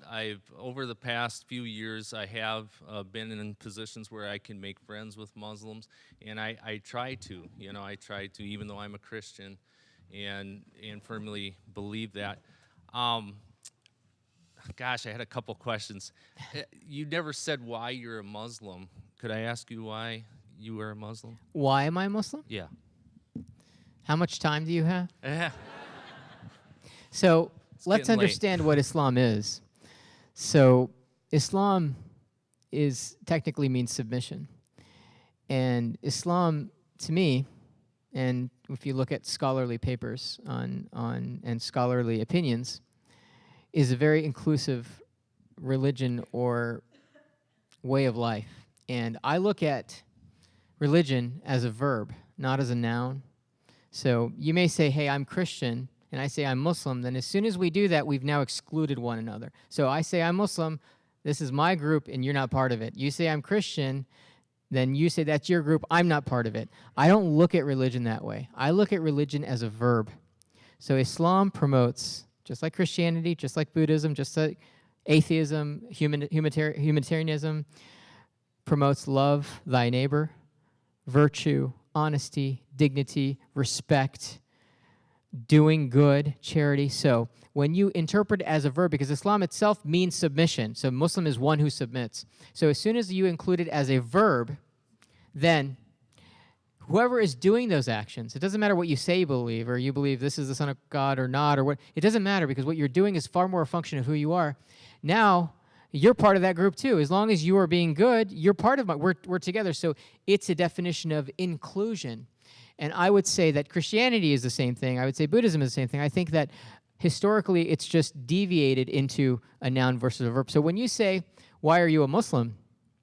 I would have to say that as long as I am submitting to these principles, then I can call myself a Muslim. But the days that I don't, and it's a struggle like any other day, I get angry, as Doug said.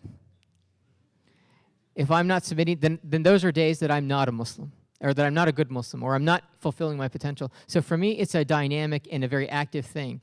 So I don't look at it in a static way. So that is why I would call myself one who submits, or tries to be one who submits. Okay, and so your reason for not being a Christian then would be?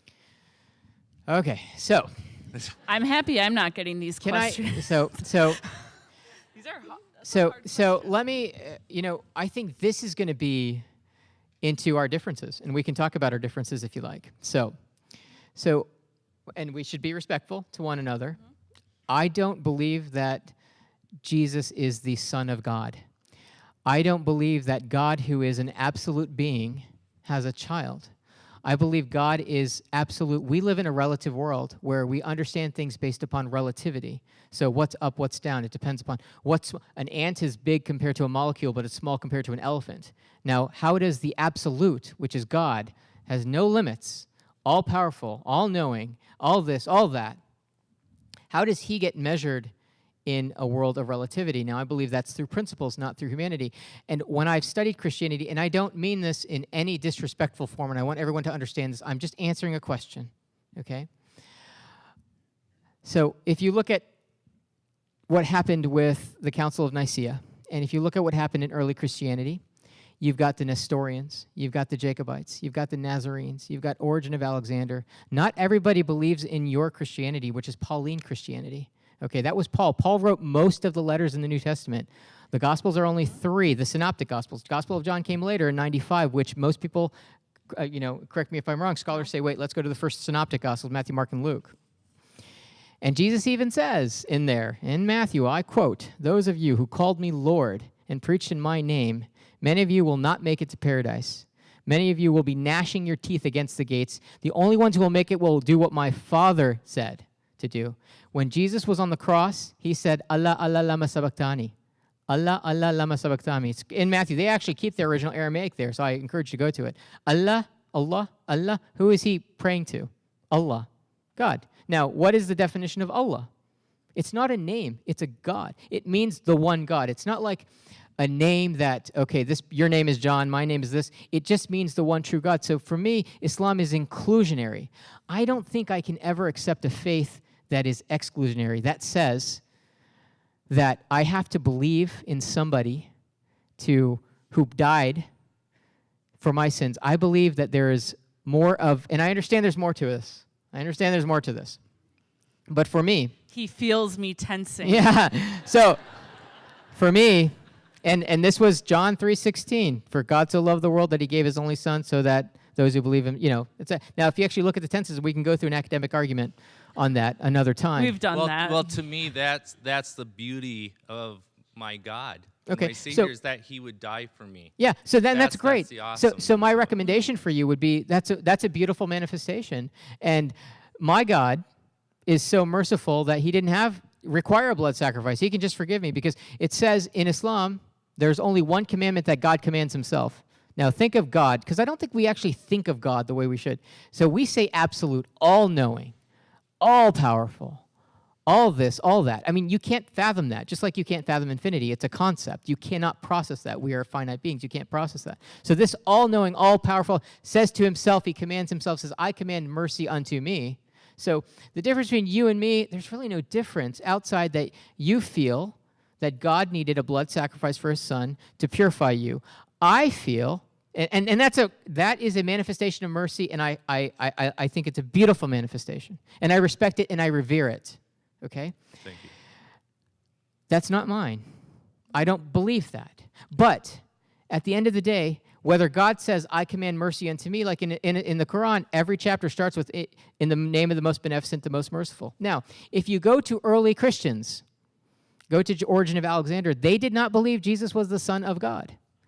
If you go to Jacobites, if you go to the Nestorians, for example, they were Jews who believed Jesus to be they believed in the Jewish law, but then they also believed in Jesus. If you go to Nazarenes, very different concepts. It wasn't until the Council of Nicaea, until the 4th century, that they decided, okay, Jesus is God. Now, Origen of Alexander agreed very similar to what Muslims believe. We called him the Word of God. And they said, yes, he is the Word of God. So when we look at that, let me just give you our perspective on it, historically speaking. So the Son of God. I want to talk. Okay, I know. But can you talk? I think a lot of people would like when I asked you, well, then what's your take then on the crucifixion? I think that's interesting to your view on that. Okay. Do you want to deviate to that? No, sorry. Oh, okay. No, I want to finish. Yeah. So when you look at what happened with the Apostle Paul after, he came and he started, he didn't even meet Jesus, and he starts talking about the Gentiles, etc. Now, Constantine was the first to convert to Christianity, and then he held the Council of Nicaea. Now, they worshiped the Greek god Mithra. the sun god, Mithraism. So for us, it was, well, that's an easy, palatable thing. So you're going from worshiping the sun god to the Son of God. Now, isn't it a coincidence that December 25th was historically the birth of the sun god? You're nodding your head, so you agree. So it's interesting. So now the Bible, let's take the Bible. So the first English translation of the Bible comes in 1589. Then you get, that was a translation from the Vulgate. Then you get 1607, the King James Version, which is then revised in the 1800s, then revised again in 1971 to the RSV, the Revised Standard Version. Now, in the table of contents, and I have this for you if you want it, it says, this book, the King James Version of the Bible, is a fantastic piece of literature. However, the defects and the problems are so grave and so bad that it required complete overhauling by a council of 32 scholars of the highest eminence. So when I look at that, again, superpower, and I compare that to the Quran, which it just hasn't, I mean, atheist historians will tell you it hasn't changed. Then I say, okay, I'm going to look at these different things and make an assessment based upon my best understanding. Now, I don't like to talk about this with other people because it's a sensitive topic, and my advice to other people is, I'm not telling you go research this yourself. If you believe Jesus is the Son of God, then you should live like Jesus, you should love like Jesus, and you should pray like Jesus. And remember what Jesus said to the Roman pagan who came to him and said, in Matthew, Rabbi, I want you to cure my servant. He's ill. And Jesus said, fine, I'm coming to your house. This was a Roman pagan, not a believer in Jesus. Didn't say Jesus is the Son of God. He did not say that. And then he said, well, no, hold on a second. You are so powerful. All you have to do is say it, and it will be so. And Jesus said, my gosh, I have never seen somebody in all of Jerusalem with this guy's faith. Now, who was in Jerusalem at the time? All the apostles, all of his followers. So he was saying a pagan guy had more faith than all the others. Now, if that's not a message of inclusion and a verb, then I don't know what is. But I would say we're doing the same thing. I just don't focus on the titles.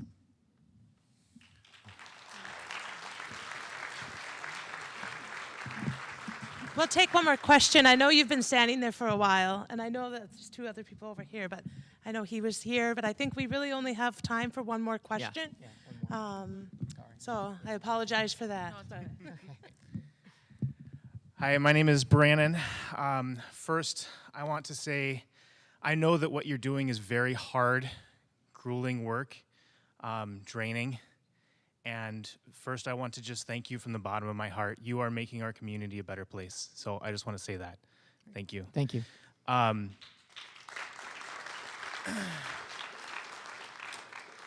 The other thing I wanted to say, I actually want to address back at the audience. We had two people come up here and ask the question, what do I do when I am the victim of discrimination? What do I do to protect myself when I am oppressed within my community? And I want to say that's not a question that I would ever have to ask as a white man, because I don't experience that in our community. That being said, it shouldn't fall on them to protect themselves. It should fall on me and the people that look like me, the people that have privilege, that do not experience discrimination, to stand up and protect them when it happens.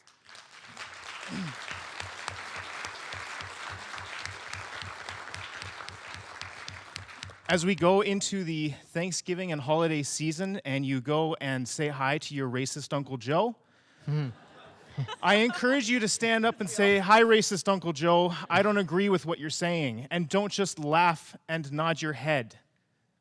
Because when you laugh and you nod your head, you are doing something wrong. You are giving implicit approval of those things. So I just want to put that challenge out to all of you.